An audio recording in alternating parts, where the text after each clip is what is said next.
Present time की बात करें तो इंडिया वर्ल्ड के उन कुछ देशों में गिना जाता है जिनके पास खुद की स्पेस लॉन्चिंग कैपेबिलिटीज है, अपनी स्वदेशी मिसाइल्स है और एक न्यूक्लियर संपन्न देश है।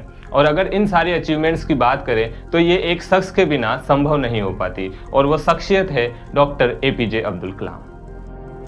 क्या आपके दिमाग में कभी ये प्रश्न उठा है कि कैसे तमिलनाडु के एक छोटे से गांव का बच्चा भारत के सबसे बड़े पद राष्ट्रपति तक पहुंचा? क्या ये सफर इतना आसान था? अगर नहीं तो ये कैसे संभव हुआ? आइए जानते हैं इस वीडियो में। दिन 15 अक्टूबर 1931, जगह रामेश्वरम, तमिलनाडु, जहां जन्म हुआ भारत के गौरव का, जिसने भारत को एक नई दिशा दी।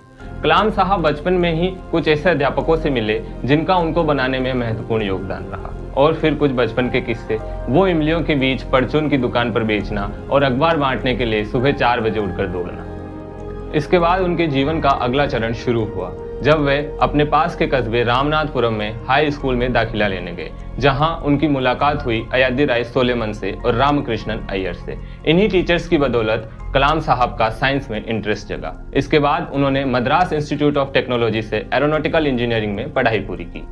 फिर उनकी यात्रा शुरू हुई नॉर्थ की तरफ, जहां वो गए थे अपने फ्यूचर की तलाश में। वहां उन्होंने 2 इंटरव्यू दिए, पहला इंडियन एयरफोर्स में और दूसरा directorate of technical development and production में।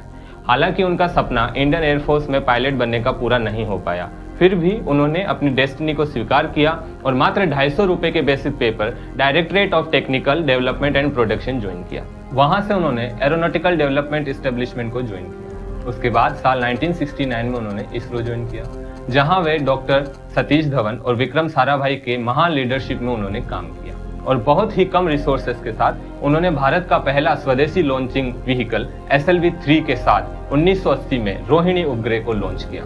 ये उनकी और भारत की विश्व में स्पेस जगत में सबसे बड़ी उपलब्धि थी।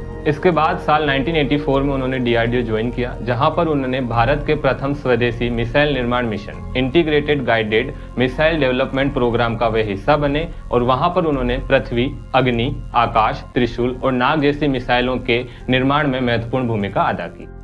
और इसके बाद उन्होंने 1992 से ही इंडिया के न्यूक्लियर प्रोग्राम में महत्वपूर्ण भूमिका निभाई, और 1998 में ऑपरेशन शक्ति पोखरण टेस्ट के दौरान वे भारत के चीफ साइंटिफिक एडवाइजर रहे। और इस तरह उन्होंने तीनों क्षेत्र स्पेस, न्यूक्लियर और डिफेंस में एक महत्वपूर्ण भूमिका निभाई। इसके बाद भी वो रुके नहीं, और साल 2002 में उन्होंने भारत के 11वें राष्ट्रपति के रूप में शपथ ली और अपने विजन 2020 यानी कि 2020 तक भारत को समृद्ध बनाने के लिए जी जान लगा दी।